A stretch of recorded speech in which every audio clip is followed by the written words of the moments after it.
Assalamualaikum warahmatullahi wabarakatuh. Para mahasiswa, selamat pagi, selamat siang, selamat malam. Bersua kembali dengan saya Profesor Dr. Imanto SPD MHUM pada pertemuan yang ke-12 mata kuliah Linguistik Historis Komparatif.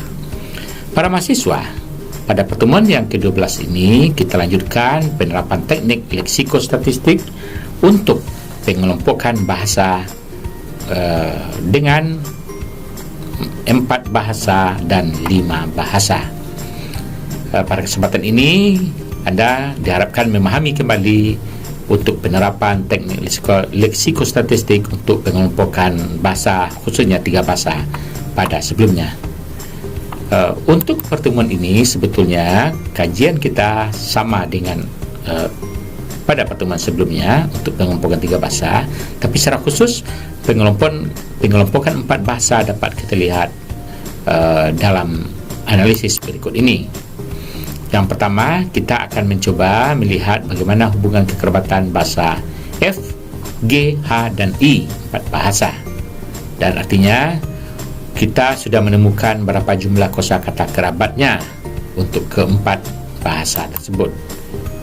Misalnya, sekarang kita melihat dari hubungan 4 bahasa itu menggunakan 150 kosakata dasar, maka ditemukan F dengan G 81 kata kerabat, F dengan H 42 kata kerabat, F dengan I 42 kata kerabat. Berikutnya G dengan H 42 kata kerabat, G dengan I 42 kata kerabat, H dengan I 84 kata kerabat. Maka hasilnya dapat dilihat seperti ini. Ini dan kosakata dasarnya adalah 150. Hubungannya dapat dilihat masing-masing seperti pada langkah ketiga berikut ini. Artinya kita lanjutkan dengan mencari persentase 81 dibagi 150 kali 100%. Maka rumus yang kita gunakan adalah jumlah kata kerabat bagi jumlah kata dasar dikali 100%. Maka hasilnya adalah 54%, 28%, 28%, 8%, 10%, dan 56%. Bertolak dari data ini, kita sudah dapat menerka atau memprediksi bahwa bahasa F dengan bahasa G adalah satu kelompok karena dia 54%, sedangkan bahasa H dengan bahasa I satu kelompok yang lain karena dia kekerabatannya 56%. Jadi ada kelompok bahasa 1 FG dan kelompok bahasa 2 F dengan I. Bagaimana hubungan kedua kelompok bahasa itu? Maka adalah rata-rata dari yang 4 persentase ini, 28, 28, 28 dibagi, maka hasilnya adalah 4, hasilnya adalah menjadi 28. Hal itu dapat kita lihat berdasarkan persentase ini. Maka kelompok bahasa 1 tadi ini 54 dan kelompok bahasa 2 adalah berdasarkan kelompok bahasa 2 tadi, maka ini adalah rata-ratanya, maka diperoleh kelompok bahasa 1 hubungannya dengan kelompok bahasa 2 ada 28% yang merupakan rata-rata dari ini tadi. Para mahasiswa, kita lanjutkan dengan bahasa yang rangka yang ketujuh adalah melihat diagram akarnya. Maka diagram akarnya adalah bahasa F dengan G 54%, sedangkan bahasa H dengan bahasa I 56%. Dia 2 kelompok tadi, kelompok bahasa 1 dan kelompok bahasa 2. Artinya kelompok bahasa 1 dan kelompok bahasa 2 tadi bagaimana hubungannya adalah dalam hubungan 28%. Artinya pula bahwa bahasa ini dulu satu, yakni bahasa F, G, H, dan I terpisah menjadi dua kelompok, yakni bahasa F dengan G sebagai kelompok yang pertama, bahasa H dan I sebagai kelompok yang kedua. Kelompok bahasa pertama terpecah lagi menjadi bahasa F dan bahasa G, sedangkan kelompok bahasa yang kedua terpecah lagi menjadi bahasa H dan bahasa I. Para mahasiswa, berikutnya kita lanjutkan bagaimana praktiknya untuk 5 bahasa. Katakanlah kita menggunakan bahasa P, Q, R, S, dan T. Sama dengan tadi, ini adalah dari datanya kita pada hal ini adalah 100 kosakata. Kita contohkan pertemuannya adalah ini PQ 75 kata yang berkerabat, PR 76, PS 28, PT 27.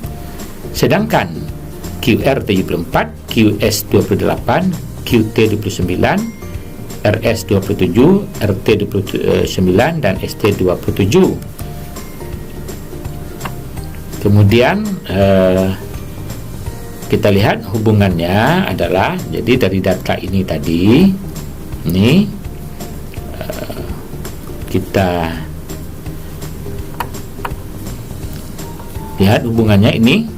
Nah, misalnya ini 75 tadi, ini 76, 74, ini 28, 28, 27, ini 27, 9, sedangkan S dengan T, nah ini misalnya kita lihat data ini kita pakai, S dengan T adalah 60.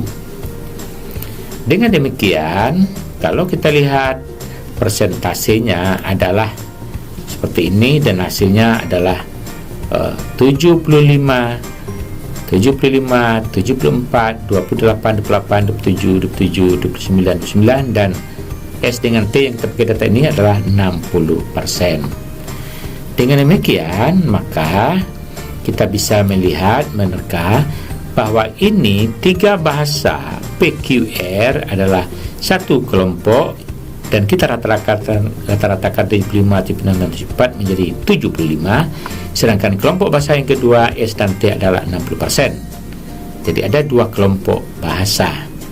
Yang kemudian bagaimana hubungan kedua kelompok bahasa ini, nanti kita lihat adalah rata-rata dari yang 6 ini. Hal ini dapat kita lihat seperti ini. Jadi 3 bahasa kelompok 1 tadi, sedangkan 2 bahasa ini kelompok 2. Nanti bagaimana hubungan kelompok 1 dengan kelompok 2 adalah rata-rata dari 6 ini. Artinya rata-ratanya adalah 28%. Dengan demikian dapat kita gambarkan dengan diagram akar seperti ini. Ini bahasa kelompok bahasa pertama yang 3 bahasa PQR adalah 75, sedangkan bahasa S dan T adalah 60%. Dengan demikian, hubungan kedua kelompok bahasa tadi adalah kekerabatannya 28%. Artinya, para mahasiswa, dulu ada satu bahasa yang terdiri bahasa PQRST terpisah menjadi 2 kelompok bahasa, yakni kelompok bahasa PQR dan kelompok bahasa ST. Kemudian kelompok bahasa yang pertama ini terpecah menjadi bahasa P dan bahasa Q dan bahasa R, sedangkan kelompok bahasa yang kedua terpecah menjadi bahasa S dan bahasa T. Para mahasiswa, demikianlah analisis kita, pada prinsipnya sama dengan pengelompokan 3 bahasa, pengelompokan 4 bahasa, dan pengelompokan 5 bahasa ini. Sampai berjumpa lagi dengan saya, Profesor Dr. Hermanto SPDM Hum, untuk pertemuan berikutnya dalam mata kuliah Linguistik Historis Komparatif.